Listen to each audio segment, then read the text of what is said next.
Hey guys, SweetBananaGaming here, returning coach of your Orlando Solgaleo for PGBL Season 2. That's right, if you've been paying attention on my Discord server, links in the description. Last weekend, Thanksgiving weekend, we performed the draft for PGBL Season 2. And now, if you paid attention PGBL Season 1, we did change a few things about the team composition. So, in the last season, we had a team of, I think it was 12, although we could actually end up with 11. We had 4 free agent picks, 1 Mega, 1 OU Mon, and then 2 from the remaining of the other tiers, plus up to 4 free agent picks. Some people only have 3. So, teams could either have 11 or 12 Pokemon, and the tiers were based off of Smogon tiers, with a few exceptions of Pokemon to be banned or what have you. And this time around, for Season 2, we changed it up a little bit. First of all, every team has 10 Pokemon on it, no more, no less. The tiers are slightly different. They're not based on Smogon.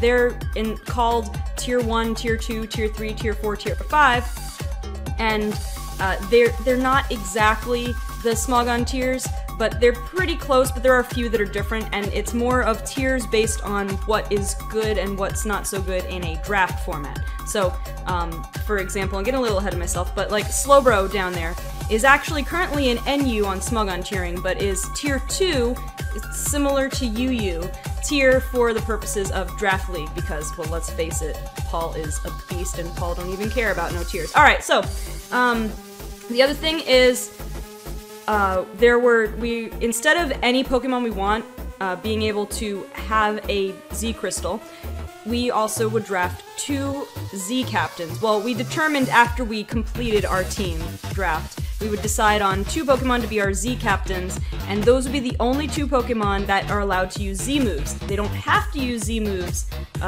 from game to game, but they are the only 2 Pokemon that can possibly hold a Z Crystal. It doesn't matter which Z Crystal, it doesn't matter, like I said, they don't have to use a Z move, but they are the only ones that can. And, having 10 Pokemon, we have, instead of 4 free agents, we did 2 free agents. So basically, here's the way it worked. We had, again, 1 Mega Pokemon, 1 Tier 1 Pokemon, and then 2 Pokemon each in Tiers 2 through 4. So that creates 8 Pokemon. Then we had 220 points by default for the free agent picks, and we had to pick 2 Pokemon. So you could pick anything from basically OU, from Tier 1 down to Tier 5, depending on the points, and those were your picks. So, if you saved extra points, you couldn't get extra Pokemon, though. But, and I guess you had to be able to draft 2 Pokemon, because you had to have a team of 10. But then there was another twist to it. It was similar to what happened last season, actually. But if you drafted a Mega Pokemon from a tier below Tier 1, so for example, I'll use my Mega M-Absol, is considered a Tier 3 Mega. So I got an extra 60 points to use toward my free agent picks, and I'll explain it in a little bit, but basically just to roughly tell you, Clefable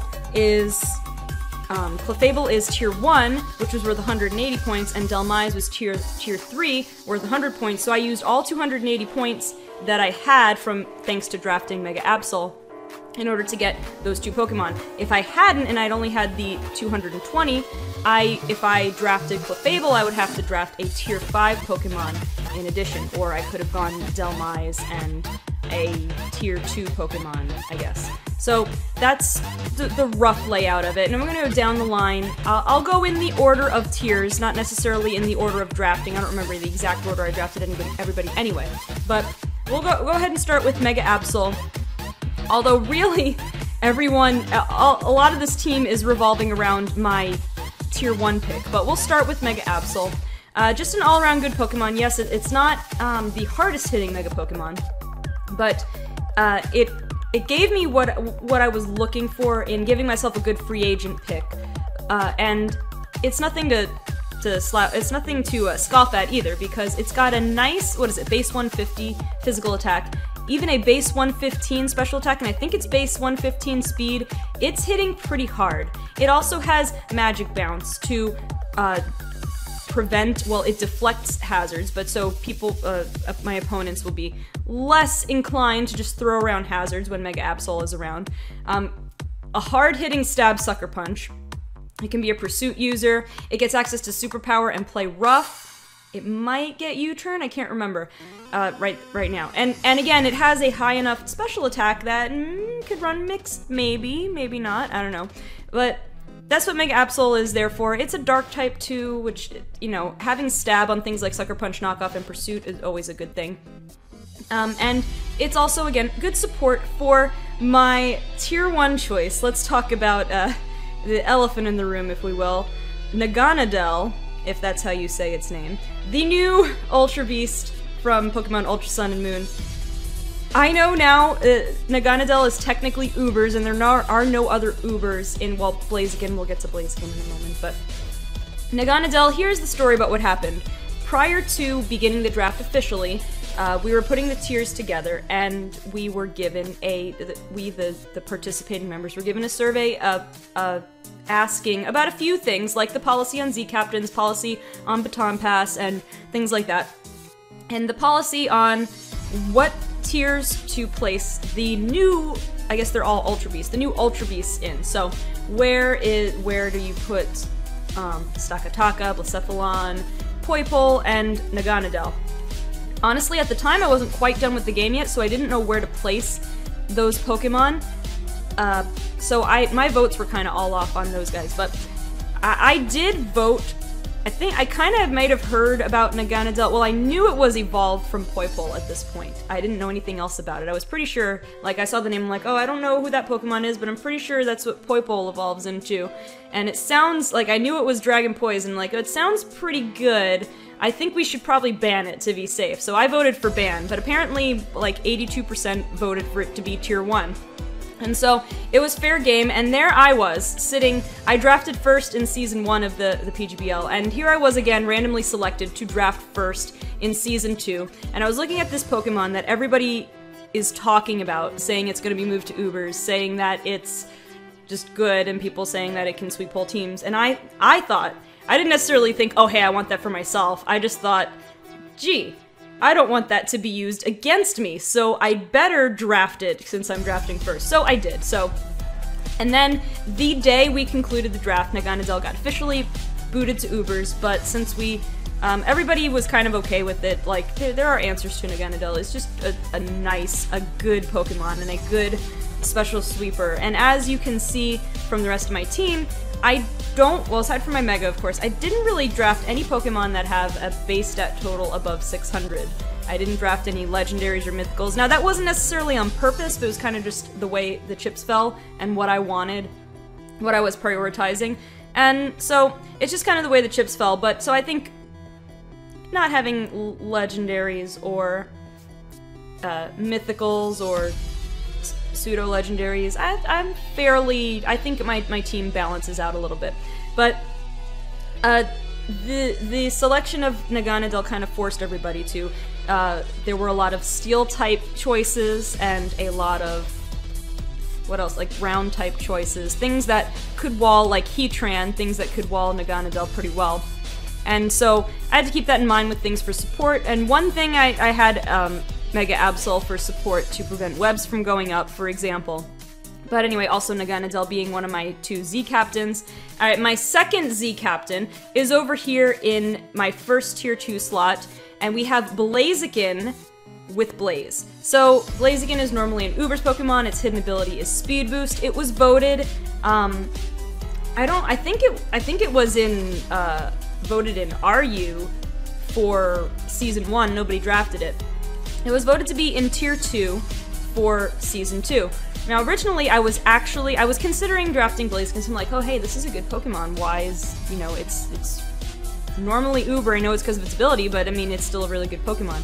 When I was looking, though, Infernape was also in Tier 2, and Infernape doesn't hit quite as hard as Blaziken and has slightly different movesets that it has access to, but I thought, oh, I want to go for Infernape because it's faster, and in general, I want to always go for the faster Pokemon, because without Speed Boost, Blaziken really isn't, it's like average-ish, below average even. It's about average-ish in speed, so base 80. So I thought, oh, I want Infernape, but Infernape got taken first. And I was also thinking about Lucario. Lucario got taken. And so I came back to Blaziken. And Blaziken is a good Pokemon for my needs because I get some access to some strong fighting and fire attacks, take care of steel types that wall Naganadel, have an answer to Pokemon like Heatran. And just Blaziken has a decently diverse moveset. You can kind of run it physical or special, but it doesn't really get access to that many special moves anyway, but has access to a nice variety of types of moves. I think it gets the Elemental Punches, it at least gets Thunder Punch. I mean, it definitely gets Fire Punch, but it gets Thunder Punch, so that's another nice thing to have. And so there are a lot of good Z-move opportunities for it, so I decided to make Blaziken my second Z Captain. Now, we have, in my other Tier 2 slot, we have, of course, the Mon, the Myth, the Legend, Paul, and Bob, the Slowbro twins. I managed to draft Slowbro. I was a little taken aback because Slowbro got moved up to Tier 2 for purposes of draft, but I understand it, because if we've learned anything from last season, Slowbro is really good. If you get it set up, Slowbro is really nice. If you run, especially run physically defensive, you can take a lot of physical hits, and if you manage to get some Calm Mind set up, then you are a wall on both ends. So, Slowbro, I don't think needs too much explanation. You kind of know the deal with Slowbro if you watched how I use Slowbro in Season 1. Slowbro is here to be a returning member, one of only 2 Pokemon returning members that I was able to get for my team. But I mean, some of it was intentional. I wanted to try some different Pokemon because actually a lot of when in this new tiering format, a lot of my Pokemon that were from diverse tiers were all in tiers 2 and 3, so I really couldn't pick all the ones I wanted, and a lot of them would get taken and etc. So I had to diversify a little bit. I was happy to do it, but I had to keep Paul. Sorry, Paul had a fork sitting on her head, and when I moved her, it fell. But anyway, Paul, Tier 2, no explanation necessary. Okay, and in the Tier 3 slot, the first Tier 3 slot, we have Silvally. Now, Silvally is considered PU in Smogon drafting, or Smogon tiering, and I guess it's kind of a jack of all trades and a master of none, but in a draft format, it's Tier 3, and it's pretty, even in Tier 3, I think it was kind of a good deal, because with draft format, of course, you always have to worry about, well, what if I don't get enough type coverage on my team? And Silvally is literally a Pokemon that says, I got you. You need a new type, you need that type, I got you. So if I need a steel type, bam, there it is. I need a ground type, there it is. If I need another fire type, there it is. I need another dragon, I need another poison, I need another fairy, any type I want. I need it, bam, there's Silvally. The only thing that Silvally can't do, well, Silvally gets access to some special moves, and it has the same special attack stat as its physical attack stat, but most likely, it'd be more likely to run a physical set. So I was gonna say the only thing Silvally can't do is be run special, but you can. It's just that the physical moves that Silvally gets access to are generally better, and it can set up with physical, and it's a good parting shot user, so you can get pivot and debuff your opponent. Silvally is generally just all around good. Silvally is really versatile. I find that probably any situation that I need, I can probably find a way to fit Silvally in if my other Pokemon don't cut it in any way. So, Silvally, fairly self-explanatory, I think, when you consider the way that draft formats work and how I'm going to have to adapt to different teams every week. Silvally is a pretty good addition to my team. And next, in the other Tier 3 slot, we have our other returning member, Galvantula. So, Galvantula is here for web support. Web support with Naganadel seems kind of excessive, but the webs are there more for Blaziken and Silvally, more for my other Pokemon. Naganadel doesn't really need it, especially if you KO something and get a speed boost from Beast Boost. I mean, Naganadel can take care of itself, but having webs as an option is a good thing. And then, now Galvantula is not the hardest hitting special attacker by any means, but out of the, at this point in time with the slots I had open to me, it is it can fill in just enough roles, like as a web setter. So we had this discussion in my Discord, as a matter of fact, about how web setters tend to be suicide leads, and that is definitely the case. But out of all the web setters, I mean, I guess Smeargle is kind of an odd case, but out of all the web setters, I have to see. I haven't tried Araquanid as a web setter specifically, but still, out of the web setters in general, I like Galvantula because it can still hit things pretty hard. And the other bonus is the compound eyes for like 93% accurate Thunder, which is a pretty good deal. It hits decent with Bug Buzz, it hits decent with Thunder, it can get access to Volt Switch, so just compared to, I know other web setters in general, Galvantula, to me, is a lot more interesting, because you can get electric attacks, in addition to strong bug attacks, and it's fast, like other web setters like Araquanid and Ariados are really slow, so it's pretty fast. I know other spider Pokemon can get access to Electro Web as, like, egg move, and Electro Web is not generally the best move to run, but if you just kind of wanted to add insult to injury, you could pile on the speed debuffs if you wanted to set the stage for something slower like Silvally or Blaziken. So it just has a lot of potential. Again, it's not going to be sweeping all by itself, but as we saw from the last season, and my Wi-Fi battles and my streams that I've done, Galvantula can put in a decent amount of work, and in addition to being a good web setter.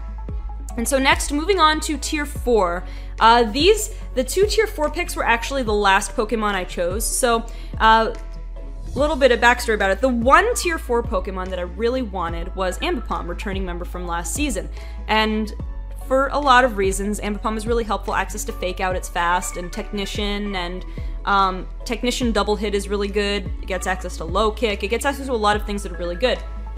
It got taken right before I was going to draft it by my rival Root, and we'll get to that. We shall avenge that choice. But okay, so I was open up like, oh, what do I want? The only other thing I was looking at in Tier 4 was Sceptile for speed. That got taken as well.